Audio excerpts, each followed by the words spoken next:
it's awesome to have you here. Let's talk about the firm. From your perspective, what makes your company unique in the eyes of your clients and your prospects?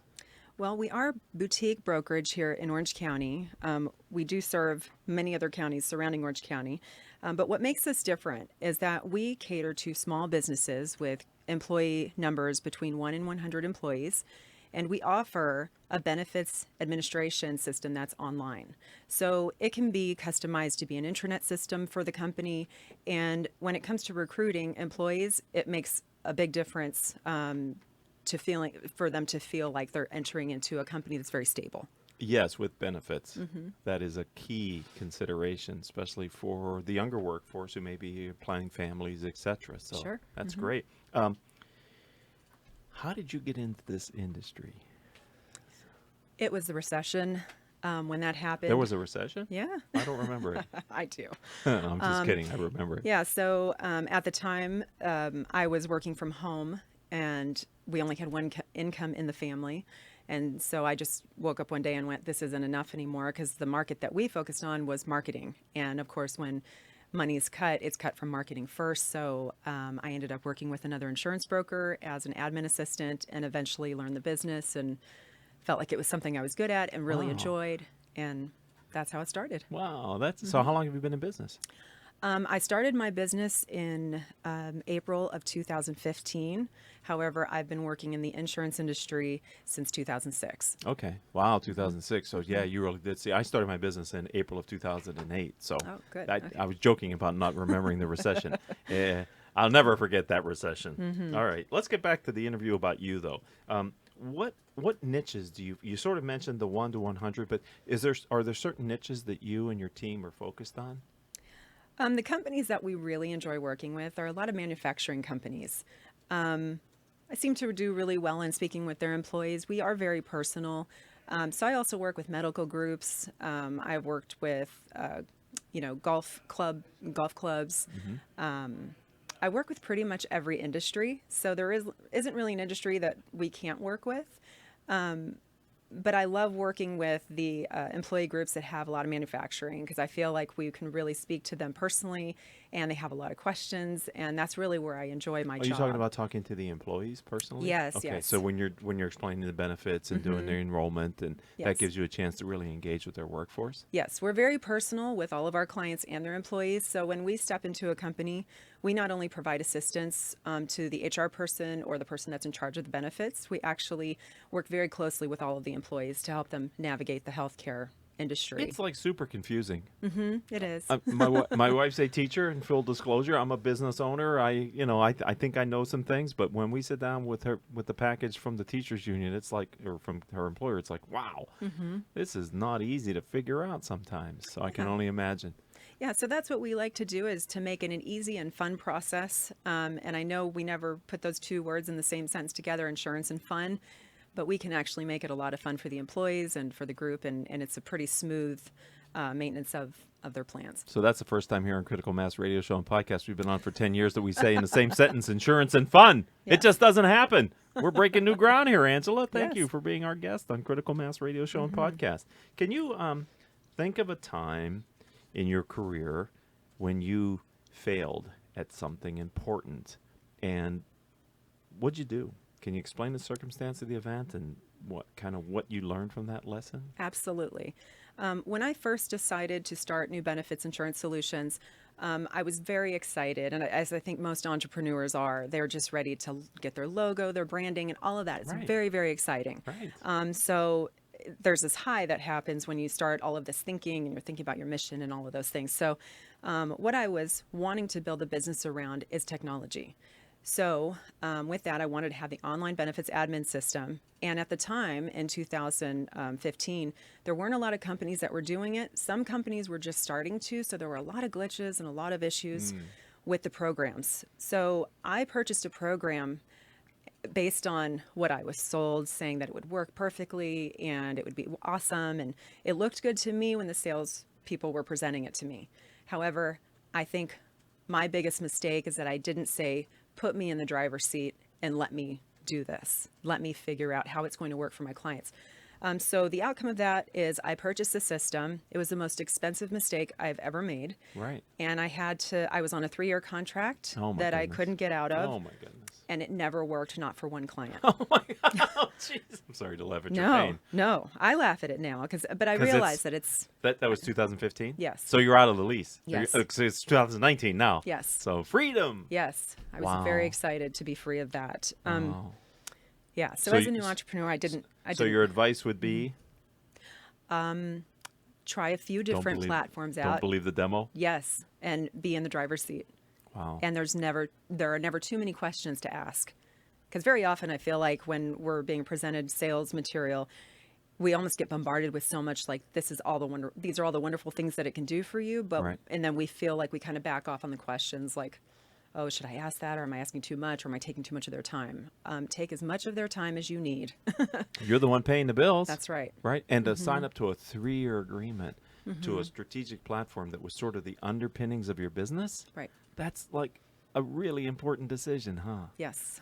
Wow. Thank you for being willing to share that with our Sure. audience Yeah. here on Critical Mass Radio Show and Podcast. I like to ask my guests about unintended consequences. I wrote a book on the subject. I study it. I'm fascinated by it. So I'm wondering if there was ever a time, in addition to that software issue, where you made a strategic decision and the outcome was different than what you had intended. And could you tell us about that time?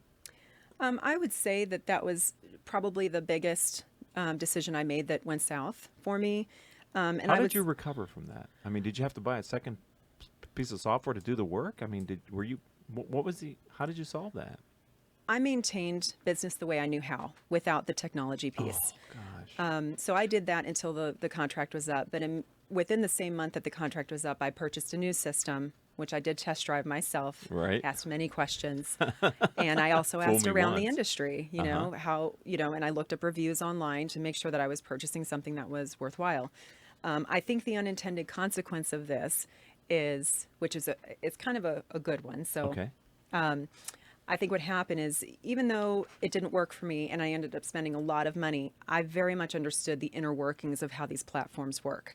So what ended up happening is when I got into the new system, I knew all the right questions to ask. I knew exactly how things would work behind, in the programming part of it, Sure. so that I could make sure that this new system would work, and it has worked. Yes. And it's wonderful, and my clients love it. Well, there you go. So it does have a silver lining, Yes. but there were 3 years of Yes. churning. Heartache. Heartache, right? Yes. Yeah. And writing those seeing the bills come in every whatever and paying it, Yep. right? Yes. I'm sure every entrepreneur can fully identify, Angela, with your story.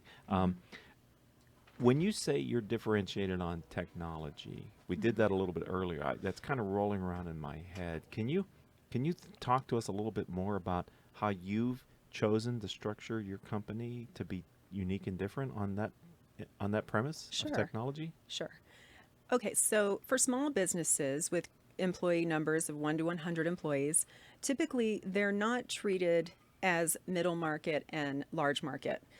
So for large market companies, they will typically have these kind of resources given to them, through the carrier. This is not typically something that's provided for these small businesses. So the difference that we make for a small business is that we can go in and treat them like they're a large corporation. So they're able then to recruit, great employees. They're able to maintain the employees that they have, and it really helps to support their business. And it creates a lot of employee engagement. So our system is able to be customized with the company's logo, their company colors, any information that they want to add or take out. They can do that. They can do vacation tracking. They can track all the benefits online. The employees from anywhere they are, if they're at the doctor's office, they can pull up their benefits and read them instantly You're making a hand motion. You mean like on a mobile device? on a mobile device. Okay. Yes. That's convenient. Yes. Right. So it just makes everything more efficient for a company. It helps things to operate more smoothly. It is paperless. So when we do open enrollment, if you have, 30 employees, instead of chasing paper through the office and seeing who didn't sign or did sign, they go through the steps through the system, and it makes sure that all the pieces that need to be completed are completed, and then they submit it, and no one else has to worry about it. Right. It comes directly to NeuBenefits, and then we take care of the processing for them. What's in the name? How did you decide on your name? That's interesting. I was looking for a name that sounded kind of techy. So I wanted it to be like a new way to do benefits. Okay. So I think traditionally our industry has operated the same way for so many years. And every time I go to a broker event, they always say, oh, in the next 5 years, everyone's going to be doing everything online.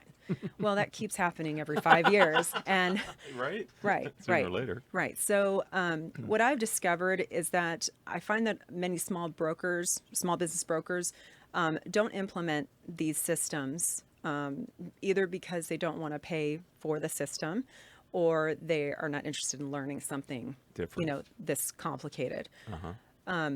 So I think that's something that really sets us apart in what we want to provide to our clients. That sounds great. Thank you. Because I'm thinking, I work with a lot of companies that drop into that demographic 1 to 100, and usually they have a very thin HR department. Yes. Right. Usually it is a person who Right. is the HR department Right. for 50 or 75 or 100 people. That's a big job in California. Yes. To make sure everybody is you're compliant and all the rest of the things that have to go on. So offering what you're offering seems to me for that individual to be a real benefit.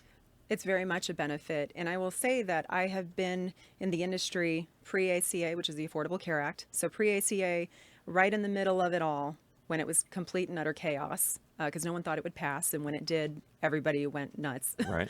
And then I've been in it, post ACA. So I've seen all the changes as they've happened. And, it really is a moving target. So I say to all of my clients, this is the information for today. This is what is going to keep you compliant today. Right. And I have all the resources that they need, I through my platforms, so they can look up information. They get email drips for any new compliance information or new legislation that's come out because the ACA is a moving target. Even though we heard about the big change, every year there's new legislation that's put into place. Sure there is. So that's something that we keep an eye on at NeuBenefits by attending ACAHU events, which I is don't even the know what that means. Orange County Association of Health Underwriters. Okay, thank So you. we are a member of that, and they are who lobby for us in Sacramento and in DC. Uh-huh. So we keep our eye on the ball for our clients. So if there's something new in compliance that they need to know about, they're going to find out. So who usually makes the decision on what benefit program they're going with? Is it, in your experience with your clients, is it the business owner? Is it the financial people? HR? Yeah, it's usually the business owner or the CFO. Okay, So if they dep- have one. Right. Yeah. So it all depends on, and CFO can sometimes be the wife or the husband. Yeah, right. Yeah. Which is fine. So typically it is the business owner that makes the final decision. Very often we work with whoever's in charge of human resources or office management to work with them on kind of narrowing it down. And then the business owner will make the final decision based Right. on, what the value is of the plan, the benefits. What they want to offer, right. how they treat their employees, what they think Right. is the right program to have. Yeah, it really is an employee engagement decision that the owner makes. And Yes. it does talk to culture a bit on the benefits program, I think, that the companies are willing to offer or able to offer. Right. I mean, sometimes they want to offer more, but they just financially it's not ready, not the time to do it. So there's kind of a trade-off always, I think, between what they'd like to do many times and the reality of what they can afford to do given Sure. the situation. Sure. So you're in there helping them to figure out what the best solution is, huh? Absolutely. So we do shop the market. We do represent all of the major California carriers. So we shop the market, not just the first time we write a policy for someone, but year after year. So we'll go through and look at all the plans that are available each year. Look at the benefits and compare them apples to apples with the other carriers to see if they're still getting the best value for their money. And I also just want to put in there, many times employers might say if they're small business, I know they're very careful about how they spend their money because Yes. there's not always a lot of revenue. So one of the things I suggest is that if you can't set up a medical plan right now, maybe set up a dental and vision plan because very often the employees will definitely go to the dentist and to their optometrist. And very often that's where they find out they have an illness. Oh, So even if you can't afford medical, it's great to have those other two in place for your employees to at least, give them the opportunity to find out if there is anything wrong and then they can seek care. Oh, that's something new I didn't even realize before. But thank you for sharing that. That Sure. is a teachable moment here on Critical Mass Radio Show and Podcast that Angela just gave us some insight, which I think is. And there's the gong, which means to our loyal listeners, if you weren't fully engaged in the conversation, go back about 30 seconds and hear Angela's advice that she gives to some of her smaller clients, and maybe it makes sense for you and your business. Okay, we only have a few minutes left here on Critical Mass Radio Show and Podcast. Can you share with our audience where you go to obtain outside perspectives, insights, and ideas on the challenges you're facing within your business? Absolutely. One thing I learned many years ago, even prior to working in the insurance industry, is it is so great to surround yourself with experts. So I can't be an expert at everything. So what I choose to do is I consistently go out and network, and I meet with other people that know things about things I don't have time to know about, or just have no clue, basically. So I do things like SCORE, the SCORE organization here in Orange County. I'm with International Association of Women Business Owners. I'm also with a networking group for women called Queen Bees here in Irvine, which is wonderful because it is a group of women entrepreneurs who I have learned so much from. So they're a great cheerleading team, and they're also great educators on so many different things, so many different resources that I didn't even know existed. I do have to do continuing education, so that's 24 hours every 2 years. So I'm constantly being educated by my carriers, by general agents that I work with. So I have to keep that up. And then I partner with other people in my industry. So maybe, finance professionals. So I might partner with them so that I can offer many resources to my clients. One in particular is I work with Transcendent Planning. They're financial advisors. So we offer a full package when we work together to any small business employer. So you're doing a lot of things. Yes. Those are also very good to learn from. Guiding principle. We've been asking this question here on the radio show for some time. I like to find out, I think the owner of the company is really the steward of the culture. And many times the culture comes from your belief system, your core beliefs. So I say, can you share your core philosophy that you use to build the culture of your company? Sure. I think that the most important thing is in my industry is integrity.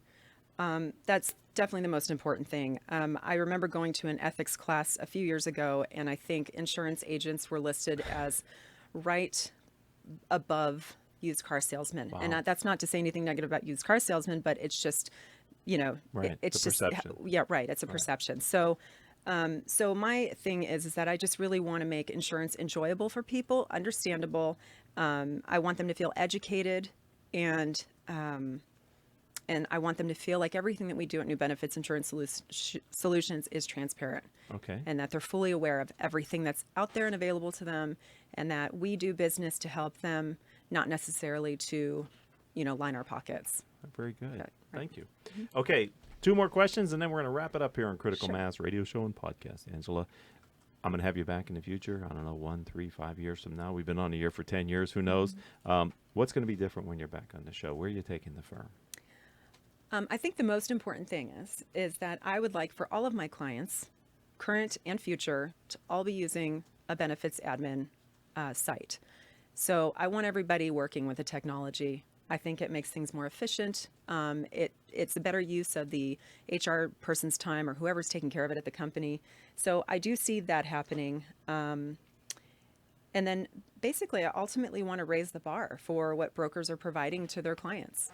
So like I said, this is not a system that is typically, provided to small business owners, but I want to lift up that small business owner. Right. Raise the bar. Right. Raise the standards. Make them Yes. spoiled. Yes. Right? Yes. Know what they can have by working with you. If they'd like to learn what they could have by working with you, I think you see that segue here. You can't teach this, ladies and gentlemen. How do they find you online, Angela? You can look at my website. It's at NeuBenefits.com, and NeuBenefits is spelled a little bit differently, so it's NEU benefits.com. And then also on Facebook, I'm under NeuBenefits, LinkedIn, Angela Irizarry, and Instagram, NeuBenefits. And how do you spell Irizarry? It is Irizarry. Just like it sounds, ladies and gentlemen. Angela, thank you for being a guest on the program. I appreciate the time you spent. You're a part of the Critical Mass community. I've enjoyed our conversation today. Thank you so much for having me. I appreciate it. Great. And I'd like to thank Paul Roberts, who's our engineer for today, and our producers, the three of them without whom I could not do this show each week. Joan Park, Crystal Nunley, and our newest producer who's here in the studio. You can't see her, she's off camera, Nicole Terry. If you'd like to connect with me, let's start on LinkedIn. I'm Richard Franzi, spelled Franzi. And until the next show, I hope all of your business decisions will move your company in a positive direction. You have been listening to Critical Mass Radio Show Business Talk Show, focused on exploring topics of interest to CEOs who are leading middle market companies. With your host, Richard Franzi.